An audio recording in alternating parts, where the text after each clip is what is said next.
Assalamualaikum warahmatullahi wabarakatuh. Perkenalkan, nama saya Sintiani dengan NIM 24053137 dari Program Studi Pendidikan Ekonomi Fakultas Ekonomi dan Bisnis Universitas Negeri Padang. Mata kuliah Pengantar Ekonomi Mikro, materi Kebijakan Moneter dan Kebijakan Fiskal. Dengan dosen pengampu Bapak Dr. Haji Zul Afdal SPD MPD. Baiklah, di sini saya akan menjelaskan materi dari kebijakan moneter dan kebijakan fiskal. 1. Rumusan masalah. Terdapat 2. 1. Kebijakan moneter dan kebijakan fiskal. Kemudian, apa itu kebijakan moneter? Kebijakan moneter adalah kebijakan yang diambil oleh Bank Sentral atau Bank Indonesia dengan tujuan memelihara dan mencapai stabilitas nilai mata uang yang dapat dilakukan antara lain dengan pengendalian jumlah uang yang beredar di masyarakat dan penetapan suku bunga. Kebijakan moneter meliputi langkah-langkah kebijakan yang dilaksanakan oleh Bank Sentral atau Bank Indonesia untuk dapat mengubah penawaran uang atau mengubah suku bunga yang ada dengan tujuan untuk memengaruhi pengeluaran dalam perekonomian. Kemudian peran kebijakan moneter. 1. Membantu mempercepat proses pembangunan. Ini adalah pemerintah menggunakan anggaran negara untuk membangun jalan, sekolah, rumah sakit, dan fasilitas lainnya. Semua itu membuat ekonomi bergerak lebih cepat dan meningkatkan kualitas hidup masyarakat. 2. Menciptakan penawaran uang yang cukup. Ini adalah Bank Sentral mengatur jumlah uang beredar di masyarakat. Jika uang terlalu sedikit, ekonomi melambat. Jika terlalu banyak, harga barang naik atau inflasi. Jadi mereka memastikan jumlah uang pas sesuai kebutuhan ekonomi. Tujuan kebijakan moneter. Tujuan akhir sebuah kebijakan moneter adalah suatu kondisi ekonomi makro yang ingin dicapai. Tujuan tersebut tidak sama dari satu negara dengan negara lainnya, serta tidak sama dari waktu ke waktu. Tujuan kebijakan moneter tidak statis, namun bersifat dinamis, karena selalu disesuaikan dengan kebutuhan perekonomian suatu negara. Akan tetapi, kebanyakan negara menetapkan 4 hal yang menjadi tujuan dari kebijakan moneter, yaitu 1. Pertumbuhan ekonomi dan pemerataan pendapatan. Kemudian 2. Kesempatan kerja. 3. Kestabilan harga. 4.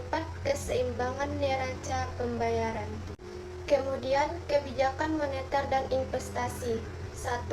Instrumen kebijakan moneter untuk meningkatkan investasi antara lain adalah tingkat suku bunga, nilai tukar uang, cadangan atau proporsi simpanan yang harus dipertahankan bank sebagai cadangan dan pengendalian inflasi.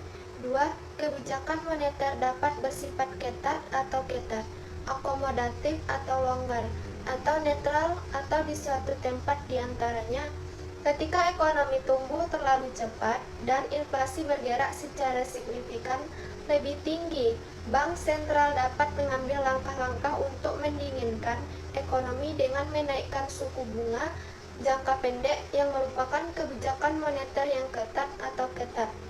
Sebaliknya, ketika ekonomi lamban, Bank Sentral akan menerapkan kebijakan akomodatif dengan menurunkan suku bunga jangka pendek untuk merangsang pertumbuhan dan membuat ekonomi kembali ke jalur semula. Dampak kebijakan moneter terhadap investasi secara langsung maupun tidak langsung. Dampak langsungnya adalah melalui tingkat dan arah suku bunga. Efek tidak langsungnya adalah melalui ekspektasi tentang kemana arah inflasi. Kemudian, instrumen kebijakan moneter. 1. Kebijakan operasi pasar terbuka Operasi pasar terbuka adalah salah satu kebijakan yang diambil Bank Sentral untuk mengurangi atau menambah jumlah uang beredar. Kebijakan ini dilakukan dengan cara menjual sertifikat Bank Indonesia atau SBI atau membeli surat berharga di pasar modal. 2. Kebijakan diskonto. Diskonto adalah pemerintah mengurangi atau menambah jumlah uang beredar dengan cara mengubah diskonto bank umum. Jika bank sentral memperhitungkan jumlah uang beredar telah melebihi kebutuhan atau gejala inflasi, bank sentral mengeluarkan keputusan untuk menaikkan suku bunga. Dengan menaikkan suku bunga akan merangsang keinginan orang untuk menabung. 3. Kebijakan cadangan kas. Bank sentral dapat membuat peraturan untuk menaikkan atau menurunkan cadangan cash atau cash ratio. Bank umum menerima uang dari nasabah dalam bentuk giro, tabungan deposito, sertifikat deposito, dan jenis tabungan lainnya. Ada persentase tertentu dari uang yang disetorkan nasabah dan tidak boleh dipinjamkan. 4. Kebijakan kredit ketat. Kredit tetap diberikan bank umum, tetapi pemberiannya harus benar-benar didasarkan pada syarat 5C, yaitu karakter, capability, collateral, capital, dan condition of economy. Dengan kebijakan kredit ketat, jumlah uang yang beredar dapat diawasi. Langkah kebijakan ini biasa diambil pada saat ekonomi sedang mengalami gejala inflasi. 5. Kebijakan dorongan moral. Bank sentral juga memengaruhi jumlah uang beredar dengan berbagai pengumuman, pidato, dan edaran yang ditunjukkan pada bank umum dan pelaku moneter lainnya. Isi pengumuman, pidato, dan edaran dapat berupa ajakan atau larangan untuk menahan pinjaman tabungan ataupun melepaskan pinjaman. 2. Apa itu kebijakan fiskal? Kebijakan fiskal adalah suatu kebijakan ekonomi dalam mengarahkan kondisi perekonomian ke arah yang lebih baik dengan jalan mengubah penerimaan dan pengeluaran anggaran pemerintah. Kebijakan ini mirip dengan kebijakan moneter untuk mengatur jumlah uang beredar, namun kebijakan fiskal lebih menekankan pada pengaturan pendapatan dan belanja negara atau pemerintah. Kebijakan yang dilakukan oleh pemerintah dalam jangka mendapatkan dana-dana dan bijaksana yang ditempuh oleh pemerintah untuk membelanjakan dananya tersebut dalam rangka melaksanakan pembangunan. Dengan kata lain, kebijakan fiskal adalah kebijakan pemerintah yang berkaitan dengan penerimaan atau pengeluaran negara. Kemudian peran kebijakan fiskal. Kebijakan fiskal pada suatu negara ditentukan oleh peran pemerintah dalam aktivitas ekonomi yang ditentukan oleh tujuan pembangunannya. Pemerintah berperan untuk mengatur stabilitas kegiatan ekonomi dan menyejahterakan rakyatnya. Kemudian mekanisme kebijakan fiskal. Pada kebijakan fiskal, inflasi dikendalikan dengan surplus anggaran, sedangkan dalam kerangka kebijakan moneter, inflasi dikendalikan dengan tingkat bunga dan cadangan wajib. Piranti kebijakan yang perlu dipersiapkan meliputi 1. Pajak untuk sektor swasta, pinjaman pada masyarakat, pengeluaran pemerintah untuk pengendalian pengangguran. Dalam menjalankan kebijakan fiskal dapat dilakukan dengan 3 bentuk tindakan. 1. Mengubah pengeluaran pemerintah saja. 2. Mengubah pajak saja. 3. Secara serentak mengubah pengeluaran pemerintah dan pajak. Tujuan kebijakan fiskal ini, tujuan utamanya dikeluarkannya kebijakan fiskal adalah untuk menentukan arah, tujuan, sasaran, dan prioritas pembangunan nasional serta pertumbuhan perekonomian bangsa. Adapun tujuan-tujuan dikeluarkannya kebijakan fiskal secara rinci adalah sebagai berikut. 1. Mencapai kestabilan perekonomian nasional, memacu pertumbuhan ekonomi, mendorong laju investasi, membuka kesempatan kerja yang luas, mewujudkan keadilan sosial sebagai wujud pendapatan, pemerataan, dan pendistribusian. Kemudian manfaat kebijakan fiskal. Satu, manfaat kebijakan fiskal adalah untuk mempengaruhi jalannya perekonomian.